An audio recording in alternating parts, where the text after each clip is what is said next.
Welcome to your favorite channel, where you'll learn everything you need to know to improve your health and lifestyle. Let's get started.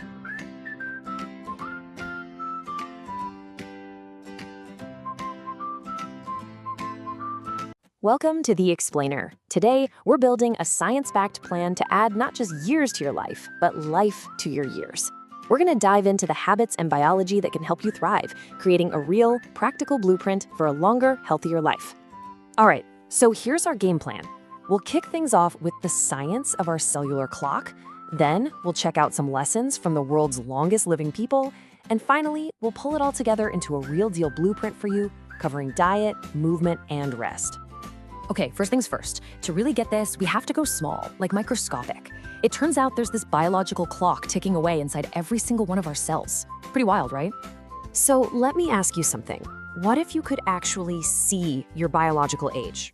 I'm not talking about candles on a cake. I mean your real age. Well, believe it or not, science can now do pretty much exactly that, just by looking at the code deep inside our DNA. And that brings us to this incredible Nobel Prize-winning discovery, telomeres.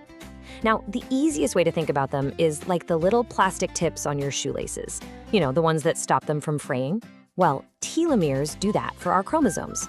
The catch is, every time our cells divide, these little caps get just a tiny bit shorter. And that shortening, that's a huge part of what we call aging. Okay, but here's the absolute game changer. We're not just stuck watching this happen. We have a say in it. Our daily choices directly hit the fast forward or the slow-mo button on this cellular clock. You can see it right here.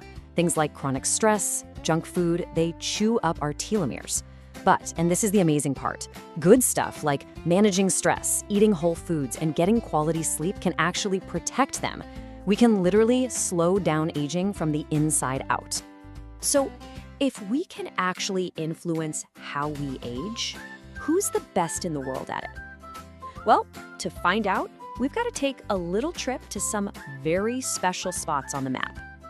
And that's exactly what researcher Dan Buettner did. He and his team literally circled these areas on a map with a blue pen and the name stuck, blue zones. These are places where people don't just live long, they live well into old age, with more people hitting 100 than anywhere else on Earth. They're basically a living, breathing roadmap for longevity. So after digging into all these different cultures, Buettner's team found these 9 common threads, these shared habits. They call them the Power 9. And it's a mix of all sorts of things, right? From how they move, to having a sense of purpose, what the Okinawans call their ikigai, all the way to who they hang out with. All right, let's zoom in on a big one from that list, diet, because what these people eat is super interesting. And spoiler, it's not about some single magic superfood, but a whole pattern of eating. Yeah, when you look at the numbers, it's just crystal clear. Their diet is overwhelmingly plant-based. We're talking like 95% of what they eat comes from plants. And get this, the cornerstone, the #1 food in every single blue zone, beans. Just beans. Meat? That's more like a special occasion thing, maybe a handful of times a month. But what's really cool is that it's not some super strict one-size-fits-all diet. Look at this, they all lean into their own local foods. In Okinawa, it's things like tofu and bitter melon.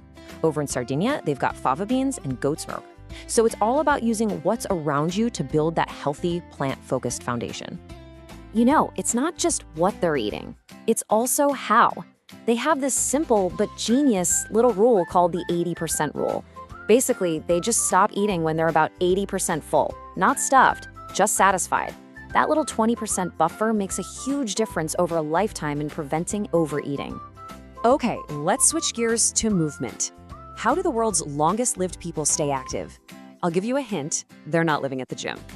Right, these folks aren't running marathons or hitting crazy CrossFit classes. Their secret is that their lives are just set up to make them move. They walk, they garden, they do chores by hand. It's constant, natural movement woven into their day. Scientists have a name for this. It's called NEAT, and it's basically a secret weapon for your metabolism. But, and this is a big but for us in the modern world, natural movement alone might not be enough. Just look at these numbers. After age 40, if we're not intentional about it, our strength and muscle mass start to take a nosedive. That's why modern science tells us that to really fight back against that decline, we have to add some targeted strength training. It's pretty much a medical necessity. So, the perfect recipe for us today is a blend. take the blue zone idea of constant movement and mix it with modern exercise science. That means you need a solid base of what they call zone 2 cardio. That's like a brisk walk where you can still chat. Then you layer on some resistance training for muscle, and you top it off with a little bit of high-intensity work now and then to really boost your engine, your VO2 max.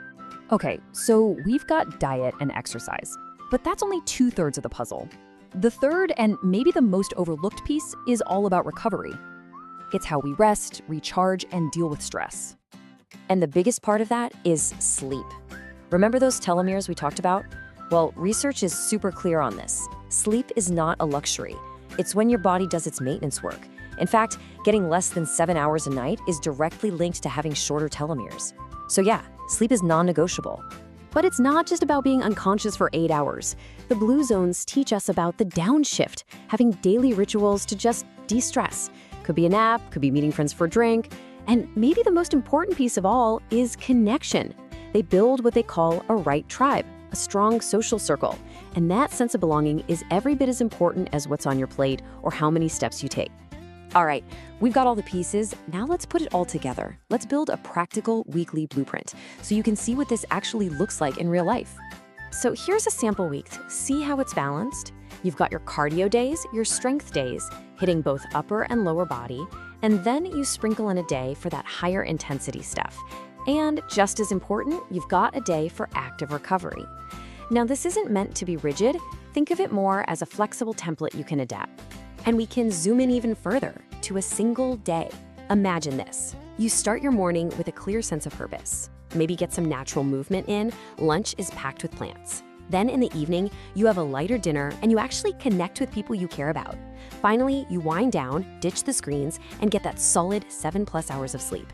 It's a rhythm, right? Not just a to-do list. So at the end of the day, after we've talked about telomeres and diets and workout plans, it really seems to all boil down to this one simple but huge question. The Okinawans have a word for it, ikigai. It's your reason for waking up in the morning. What's yours? Here are some tips to help you have a healthy and strong body and mind. Remember that we upload videos every day.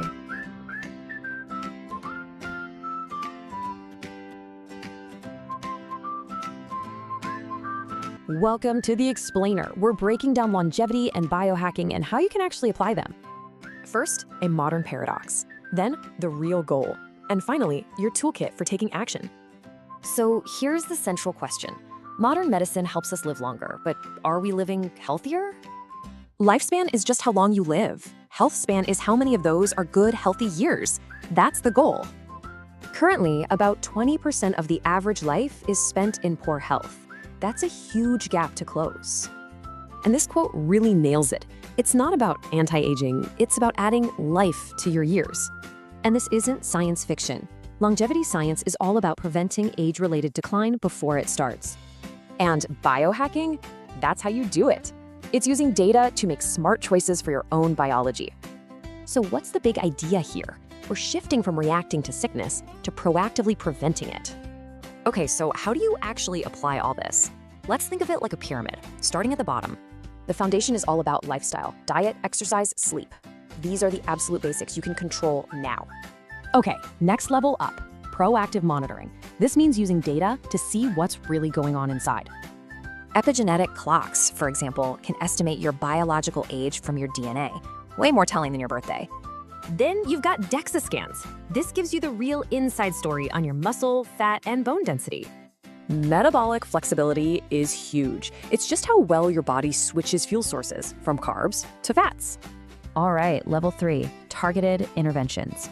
Think supplements and tech that zero in on specific aging pathways. This is where it gets really interesting. For example, senolytics are compounds that clear out dysfunctional zombie cells. And at the very top of the pyramid, medically supervised therapies that target the core drivers of aging. New thinking suggests an order of operations here. Boost energy, then do cleanup, then remove cellular junk. So when you put it all together, you see the big picture. It's a huge shift in how we see health. And this chart says it all, right? We're moving away from just reacting to illness toward preventing it. So this leaves us with a question. Longevity is about adding life to your years. How will you invest? If you found this video helpful, Please subscribe and help me reach my goal of 1,000 subscribers so I can bring you better content. See you tomorrow with a new video.